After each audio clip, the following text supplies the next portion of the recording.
If you're looking to create, grow, and sustain your wealth, download and subscribe to the Pain Points of Wealth podcast at BeBullish.com with Bob, Ryan, and Chris Payne. It's your podcast for market insights, money tips, and real talk on the economy. Download and subscribe at BeBullish.com. This episode is brought to you by Netflix. This Monday night, witness the end of an era. John Cena takes center stage for his final appearance ever on Monday Night Raw. One last match, one unforgettable farewell. Come celebrate the legacy of a true WWE legend. Monday Night Raw, November 17th at 8 p.m. Eastern Time, 5 p.m. Pacific Time, only on Netflix. Be there for the moment everyone will be talking about. The Stone Zone, entertaining and informative on the Red Apple Podcast Network.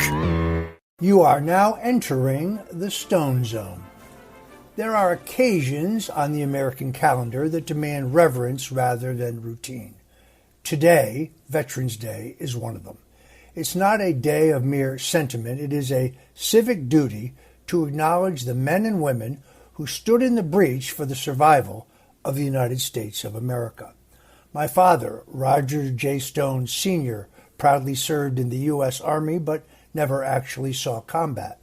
But my uncle, Leroy Corbo, served in action in the Korean conflict and was actually pictured on the cover of Life magazine, something our entire family was most proud of. Veterans Day began as Armistice Day. The First World War, that terrible cataclysm of the 20th century, ended on the 11th hour of the 11th day of the 11th month of 1918. 1 year later, on November 11th, 1919, President Woodrow Wilson proclaimed the first national commemoration, which continues to commemorate America's military veteran service to this very day. In 1938, Congress made Armistice Day an official holiday dedicated to peace. After the Second World War and the Korean conflict, the holiday became known as Veterans Day in 1954, with a nod to Armistice Day's original date. Its purpose was expanded to honor all who served rather only than those who had fought in a war. I think this was a wise and noble change. It recognizes that the defense of the Republic is a continuous calling. Today, there are approximately 16 million veterans in the United States. Each one represents a chapter in the story of American strength. Some served on aircraft carriers in the Pacific. Others patrolled the snows of Korea. Many marched through the jungles of Vietnam. Still others stood posts in Germany, Iraq, Afghanistan, and countless unnamed stations across the globe. Their service forms a living chain stretching from Lexington and Concord to this very present hour. A remarkable number of our presidents have worn the uniform. George Washington, of course, led the Continental Army. Andrew Jackson fought both the British and their tribal allies. Ulysses S. Grant crushed the Confederacy and preserved the Union. John F. Kennedy commanded PT 109 in the Pacific, was a true war hero. Of course, General Dwight D. Eisenhower led the armies that broke the Nazi and Japanese war machine, and George H.W. Bush flew combat missions in the Pacific as a mere teenager. Service in uniform does not guarantee greatness, but it often forges the clarity, discipline, and steel that leadership does require. Approximately 2/3 of all American presidents were veterans. This is not an accident. The stewardship of a nation is best entrusted to those who have already proven they will bleed for it and that they will serve. There's something else unique about our veterans. Since 1973, the United States has had 100% voluntary military. It was President Richard Nixon who ended the military draft. No draft, no conscription, no coercion. Every soldier, every sailor, every Marine, every airman, and every guardian raised a hand and swore that sacred oath of their own free will. The most powerful fighting force in human history is today composed entirely of men and women who chose to serve. This is patriotism made real. This is devotion to the Republic of the United States of America, not as an abstraction, but as a sacred obligation accepted freely willingly, and unreservedly. On this Veterans Day, President Donald Trump is honoring America's warriors in a manner that reflects not only his gratitude, but also his long-term bond with them. Throughout his presidency, he has strengthened the U.S. Department of Veterans Affairs after decades of bureaucratic neglect. He signed the Veterans Accountability and Whistleblower Protection Act so that corrupt or incompetent officials could be removed rather than just shielded. He expanded veterans' access to private medical care when the VA could not provide it. He secured the largest military pay raise in years, and he rebuilt the strength of America's forces from the exhaustion of endless wars. Even out of office, he remained a consistent advocate for veterans, attending ceremonies, visiting wounded service members, highlighting military families, and insisting that the nation must never abandon its warriors after they return home. President Trump is loved by the military because he's always loved them first. Not with slogans, not with platitudes, but with his deeds, with his resources, with his respect. He listened to the enlisted as well as the generals. He recognized that a nation cannot be free if its defenders are ignored, underpaid, or mistreated. The rank and file, of course, know this. They know who fights for them, and they know who uses them as a political decoration. The bond between President Trump and America's veterans is very real, enduring, and deeply felt. In fact, in November 1995, when Donald Trump was a real estate developer in New York and long before his political career, he donated the first $200,000 to a parade to commemorate those who were returning from Iraq. Some sources put his total involvement, including helping raise additional funds, is somewhere between $300,000 and $375,000 of his own money. Now, the total cost of the parade that year was reported to be more than $2 million. Parade organizers say that Trump's donation actually jump-started the fundraising effort when corporate contributions were coming in very slowly.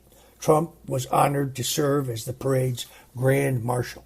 Some news reports say he received that honor following his donation, but I think he received that honor because he deserved it. He was the spark plug that made this parade work. Veterans Day matters because a republic that forgets its defenders will not remain a republic for very long. Our freedoms did not descend from the clouds like gentle rain. They are earned by sacrifice, discipline, risk, and courage. Veterans understand that freedom has a price. Most civilians only enjoy the receipt. So on this Veterans Day, I ask Americans to do more than just post a phrase on social media. Speak to a veteran. Thank them directly for your freedom. Thank them for their service. Remember those who never came home. And teach our children that liberty survives only because strong souls. On this Veterans Day, I ask Americans to do more than post a phrase on social media. Please speak to a veteran. Thank them directly for your freedom and for their service. Remember those who never came home. Teach our children that liberty survives only because strong souls have shielded it. The men and women who served did this without promise of reward or guarantee of safety. They stepped forward when others stood back. They did not ask whether America was perfect. They asked how they could defend her. This is the highest form of citizenship. May God bless our veterans. May God bless those who currently serve our nation. May God bless President Donald J. Trump. And may God bless the United States of America. If you're just tuning in, you're in the Stone Zone, and I'm Roger Stone. Well, a federal appeals court has ruled that an Ohio public school cannot mandate that students call their classmates by their preferred pronouns. This is based on a 2023 lawsuit from the group Defending Education against the Olentangy Local School District in Ohio over anti-harassment policies which compelled students to, quote, affirm the genders of their peers.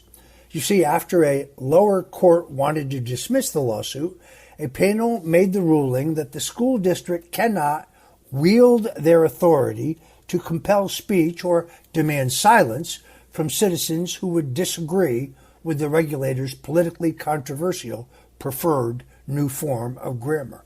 The Olentangy School District was threatening students with suspension or expulsion unless they humored the gender nonsense from their mentally ill counterparts.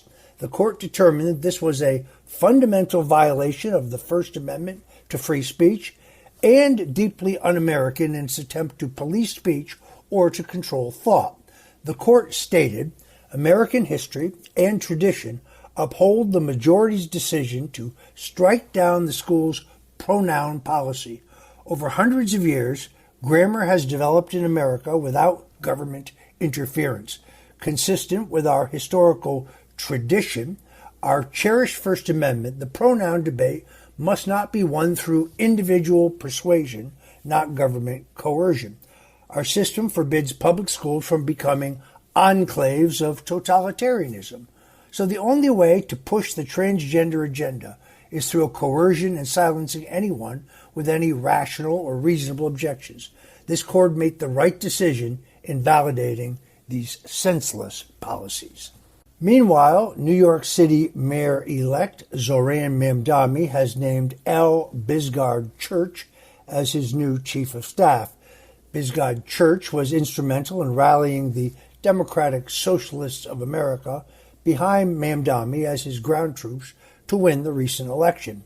Mamdani credits Bisgard Church with steering his campaign and helping Mamdani set his agenda, which includes defunding the police, freezing rents, increasing the minimum wage to $30 an hour, government-run grocery stores, free bus and subway rides, and free child care. She will help the new mayor, Mamdani, implement these nanny state policies in New York City that will make overbearing government to a whole new level. Bisgard Church is a well-educated Marxist. She went to graduate school at the University of Columbia before going to the London School of Economics. So she's steeped in far-left ideology. What makes her dangerous, in my view, is the fact that she's not stupid at all. This woman will be deviously working to attack the pillars of a free society, including religion, the family, private property, and yes, the rule of law. It will be an all-out assault on the rights of the people of New York. They will rue the day they put Mamdani or any socialist in office, but the disaster to come may pave the way for the rise of a Republican governor. Elise Stefanik, a congresswoman from upstate New York, has announced her candidacy to challenge sitting Governor Kathy Hochul. This may be the single best chance Republicans have had to regain the governorship of the Empire State in decades. I believe that the policies of Mamdani will cause a rapid decline in New York City, which could pave the way for the first Republican governor in memory. In Elise Stefanik, Republicans are nominating a fighter, someone who I believe can reach independent and younger voters, someone who has led the way for the final implementation of a strategic missile defense to defend the entire East Coast, where she's fought to put that right here in Fort Drum, New York. It's going to be one of the most exciting gubernatorial races in the country. I believe the time is exactly right, and that the high tax, soft on crime policies of Mamdani in New York City could pave the way for the election of Elise Stefanik. We'll be following this race very, very closely here in the Stone Zone. In fact, I've invited Congresswoman Stefanik to join us for an interview. We don't endorse candidates here, but we will be talking about this race a lot in the months to come. Thanks for joining us today on the Stone Zone. Whatever you do, don't touch that dial, because we'll be back with more hot American politics. The Stone Zone, entertaining and informative. On the Red Apple Podcast Network.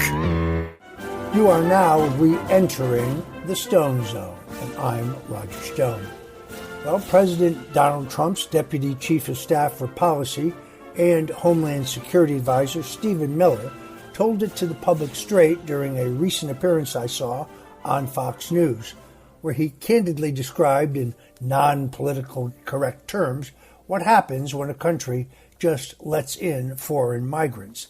Miller said, "Who lives in your country determines what your country is. At the end of the day, what this really comes down to is this. Haiti, for example, doesn't work as a country. It just doesn't. People have tried forever. People spent billions of dollars trying to make Haiti work as a project, as a nation. But Haiti just doesn't work because Haiti will let in anyone and has unlimited foreign immigration. So if you take Haiti and you move it to America, it's not going to work here either. Somalia doesn't work as a country, has never worked as a country. You take Somalia out of Somalia, you put it here in the United States, it's not going to work any better. It's not about how you feel about any individual immigrant or group. It's about the policy at a systemic scale. So if you move the third world to the first world, eventually we will become the third world. And that's not good for us. It's not good for anybody who wants to live here in the future. These comments would have been previously branded by some as a white supremacist, but President Trump's brash style has put an end to cancel culture. Now Americans can call out illegal immigration for what it is. This is an attack against the American people. This is the demographic overthrow of America. They want to replace native-born Americans.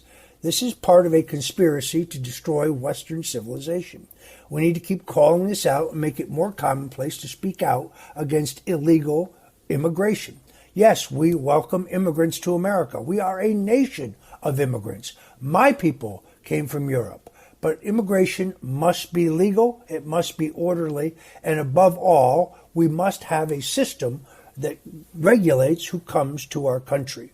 Under Joe Biden, America became an extraordinary, dangerous place because we essentially just threw our borders open to anyone who wanted to come here. Now we don't even know how many illegals are in the country, and we don't know how many of those illegals are terrorists. President Donald Trump has rightfully mounted the greatest single deportation of illegal immigrants in American history, and we must pray that he is successful. A country that has no borders is not a country. I'm Roger Stone. You're listening to the Stone Zone right here on the Red Apple Audio Network. Thank you for joining us. We talk politics, history, news, and, dare I say it, culture 5 days a week. Whatever you do, don't touch that dial because we'll be right back with more politics. And when we come back, we'll talk about the fact that the International Olympics Committee is expected to prevent biological males from competing in women's sports.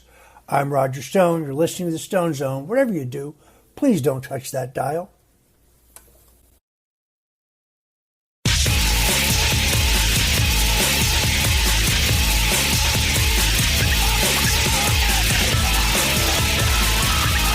This is the Stone Zone. Now, get in the zone. It's the Stone Zone. A man who's gone through hell, but he's kept going, and he's smart, and he's strong, and people love him. Not everybody, but people love him and respect him. Roger Stone. Where's Roger Stone? Here's Roger Stone.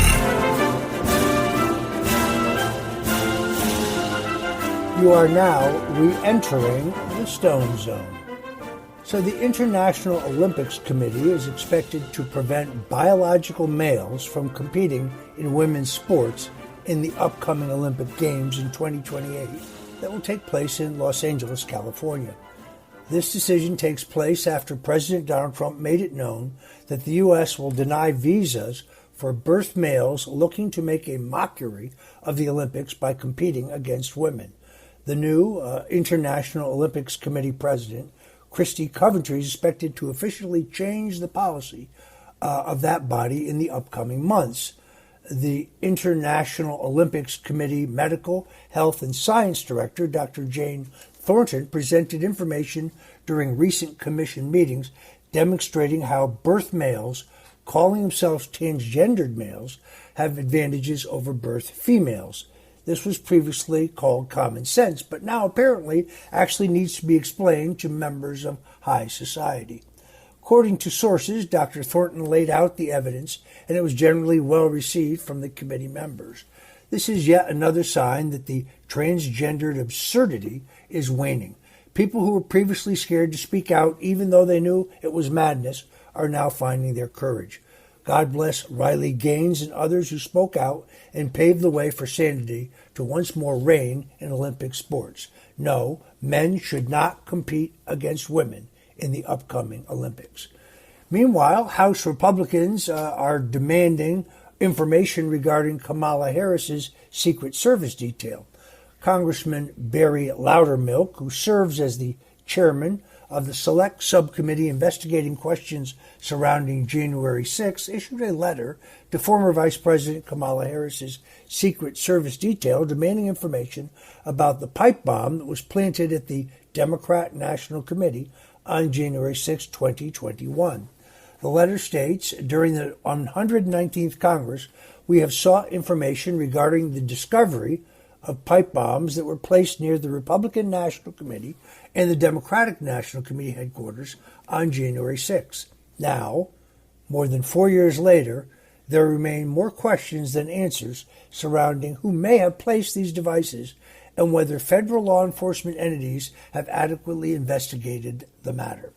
Given the presence of Vice President-elect Kamala Harris's Secret Service detail at the Democrat National Committee, when authorities discover this pipe bomb, your agents may possess information that is necessary for our oversight, and we request your cooperation in this process. Last week, as I reported right here in the Stone Zone, it was revealed that former Capitol Police Officer Shawnee Kirkhoff, who now works for the CIA, was an accurate match for the figure caught on security video captured near the scene. It may be possible that it was multiple deep state operatives working in concert. House Republicans and the Trump administration must continue investigating until the guilty party is located and they're charged. This is a revelation that will show the entire country that January 6th was a Fedsurrection and that Trump supporters were ensnared in an op all along. Meanwhile, a handful of rogue Senate Democrats have flipped and voted with Republicans to reopen the federal government. This happened on Sunday. Democrats are blaming Senate Minority Leader Chuck Schumer for his inability to keep his ranks in line. Representative Ro Khanna from California, one of the most progressive members of the Democrat House caucus, blasted Schumer in an expose, saying that Senator Schumer is no longer effective and should be replaced. If you can't lead the fight to stop health care premiums from skyrocketing for Americans, what will you fight for? The California Democrats said. Yet another progressive stalwart in the House, Congressman Seth Moulton of Massachusetts, said, tonight is another example of why we need new leadership. If Chuck Schumer were an effective leader, he would have united his caucus to continue to vote no. That was tonight. And he would have held the line on health care. Now maybe Senator Ed Markey of Massachusetts will finally join me in pledging not to vote for Schumer to be the Senate's leader. This pushback against Schumer highlights the growing schism within the Democrat Party. You see, anytime Democrat leaders are not sufficiently radical, the most extreme among their ranks will be applying severe pressure to them. The radical socialists are waiting in the weeds to take power from the Democrats' old guard. There is no better example of the old guard than Chuck Schumer. And they'll eventually be successful. MAGA, the America Great Movement, just has to be up to the challenge of defeating them in order to save our country. So the old Democrat Party, the party of John F. Kennedy, the party of Harry Truman, who was indeed the founder of Israel, the party that believed in capitalism, free enterprise, a strong national defense, and yes, God. That Democrat Party no longer exists. Republicans have an obligation to broaden our party to attract the votes of Democrats and disaffected independents seeking a new way for America. The Democrat Party has lost its way. Before you count your chickens regarding the 2026 and 2028 elections, look at the Democrat Party, because today it is a fiasco. Indeed, it's a mess. Meanwhile, a Seattle area councilwoman is urging citizens to fight back against ICE. Angie Nueva Camina, a city councilwoman in Redmond, Washington, called on citizens to fight back against ICE in what could be interpreted as a call to arms for leftist radicals in that region to commit violence against federal law enforcement officers. She made the comments during an exchange at a city council meeting with Police Chief Darrell Lowe, who has stated his agency was doing nothing to help ICE with immigration enforcement, but we're constitutionally not allowed to stop ICE's actions at the same time. So Nueva Camina said, they're operating under federal law and federal authority, and federal law and authority supersedes that of local jurisdiction. So we would not be able to interfere or intervene in their particular operations. We've seen in other communities where it's been the community then taking it upon themselves to essentially fight back against ICE officers who are merely performing their duties. They're doing it right there in their communities. So basically what we're letting our community know is, hey, from a city perspective, we really can't do anything. So it's upon you then to stand up and fight back against ICE officers doing their duty to arrest and deport dangerous illegals. This attitude from the city councilwoman is shared by public officials in and around the cities of Seattle and Portland. This is why law enforcement sits idly by and has been indicted in Portland. Police may actually be helping Antifa terrorists get to safe houses to avoid being captured for their violent actions against ICE agents. This is why President Donald Trump must use the National Guard to keep peace in these areas and to help ICE with immigration enforcement. These communist subversives cannot be allowed to destroy the country unabated. This is a national emergency, and President Trump must use his power as such. Several people were arrested outside a Turning Point USA event on the campus of the University of California in Berkeley. Turning Point USA was, of course, the student organization founded by my late friend Charlie Kirk. A Trump supporter was allegedly the victim of an attempted robbery by an Antifa thug, resulting in the altercation. The Antifa terrorist was apprehended by police as his fellow comrades attempted to de-arrest him through obstruction and violence. Antifa terrorists were chanting to get the fascists out of Berkeley and set up barricades to stop entry to the event. Others were heard chanting, anytime, any place, punch a fascist in the face, as well as X your dead homie. You can use your imagination there, referring, of course, to my late friend Charlie Kirk.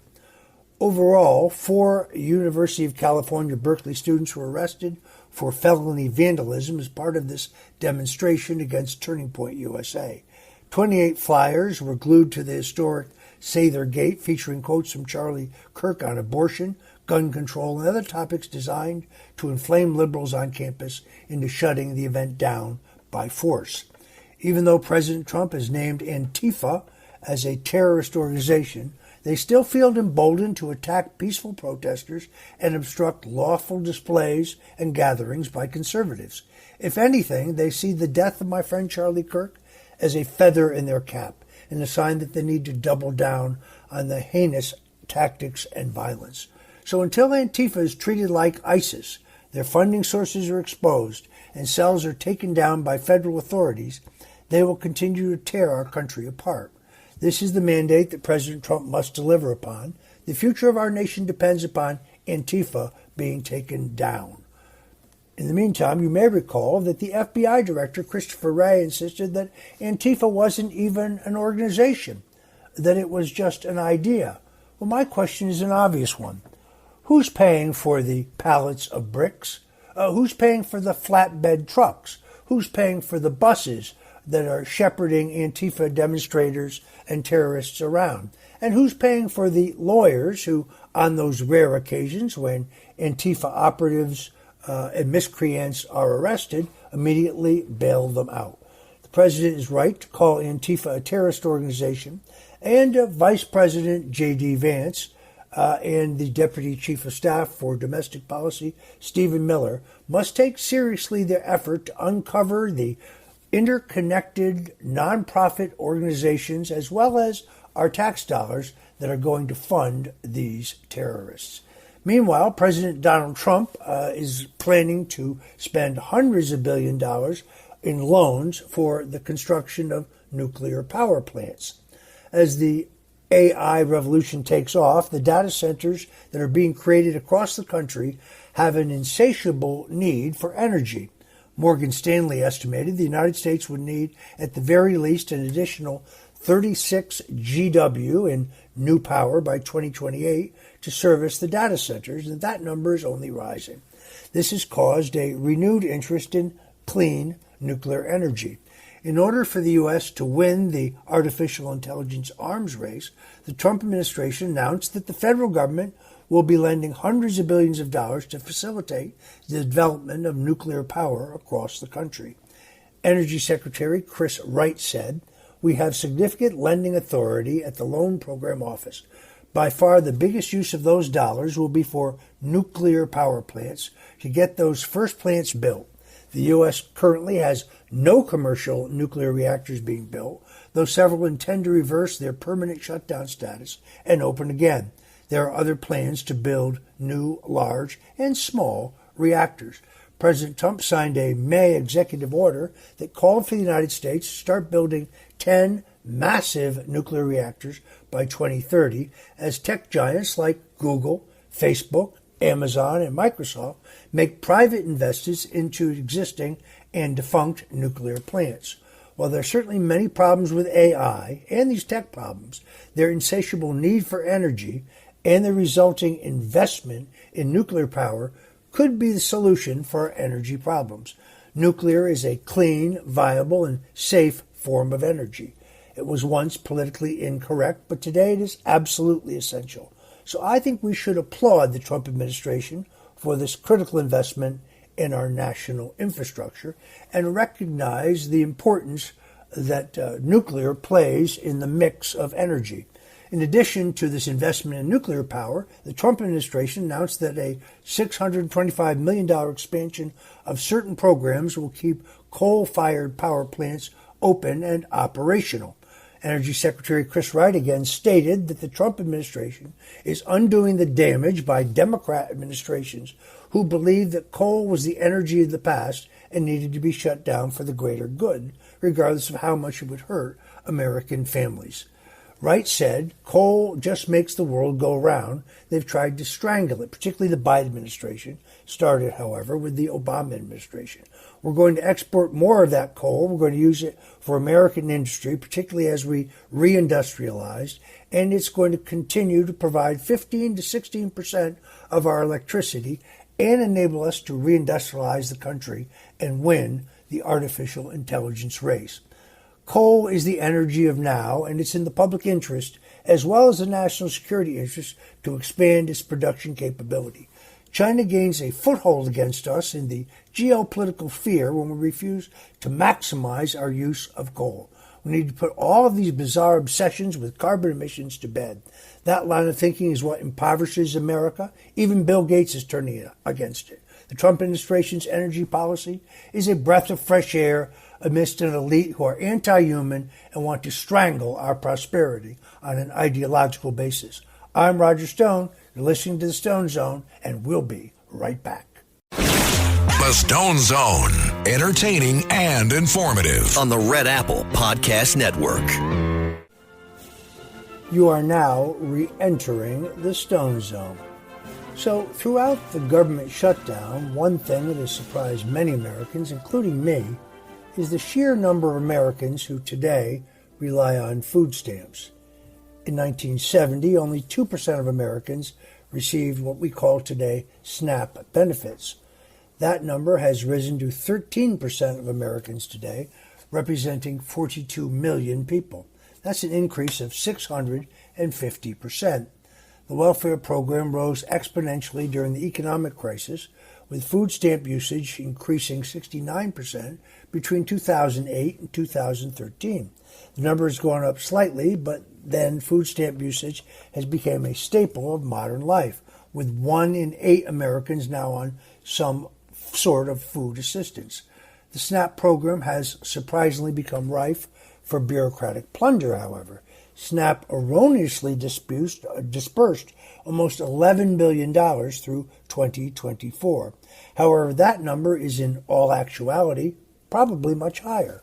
Robert Rector, the senior researcher at the Heritage Foundation, has stated that the reported error rates are false and ridiculously low.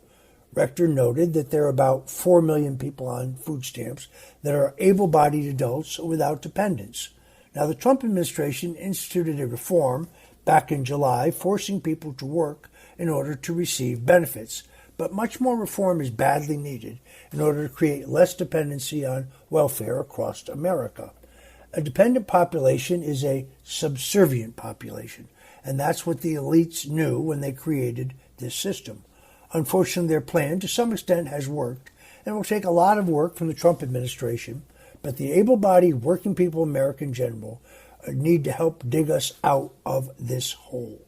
Meanwhile, Republicans are challenging a constitutional amendment that was a ballot initiative approved last week in California that would allow the temporary suspension of the California state constitution in order to allow a partisan gerrymandering in their redistricting their seats in Congress. The measure was put forward in response to President Trump's demands that states like Texas redraw fairer congressional legislative districts that do not disenfranchise Republicans. The Gavin Newsom-backed proposal in California, on the other hand, was written specifically for the purpose of promoting unfair partisan district maps. California had a nonpartisan, non-political, bipartisan redistricting commission create its congressional maps in the past, but the Democrats, through this Proposition 50, have now suspended that. California Republicans believe this is not only an egregious violation of the law, but it's also strictly unconstitutional. The lawsuit that they filed against Proposition 50 violates the Constitution's, says that Prop 50 violates the Constitution's equal protection and voting provisions by unlawfully using race as a factor to give overrepresentation to certain voters. California Republican Chairman Corinne Rankin said, "This is about the Constitution. This is about the right that our ancestors have fought so hard for in this country. It's about sticking with the Constitution and its equality and fairness and equal treatment. And we believe Californians, no matter the color of their skin, no matter what their socioeconomic background is, you deserve to be treated fairly, and you deserve to be treated equally. Expect to see these kind of redistricting fights in other states as both parties maneuver in the upcoming and extraordinarily important 2026 elections." The good news for Republicans is those states that can gerrymander and rig the system for more Democrat seats have essentially already done so. In the meantime, let me thank you for joining us today in the Stone Zone. Until we meet again, God bless you and Godspeed. Thanks for listening to The Stone Zone with Roger Stone. You can hear The Stone Zone with Roger Stone weeknights at 8 on 77 WABC. If you like the podcast, share it with your friends and listen anytime at WABCRadio.com and download the WABC Radio app. Hit that subscribe button on all major podcast platforms. Plus, follow WABC on social on Instagram, TikTok, Facebook, and X. See you next time for a new episode, so you never have to wonder, What the heck is going on here? If you're looking to create, grow, and sustain your wealth, download and subscribe to the Pain Points of Wealth podcast at BeBullish.com with Bob, Ryan, and Chris Payne. It's your podcast for market insights, money tips, and real talk on the economy. Download and subscribe At BeBullish.com.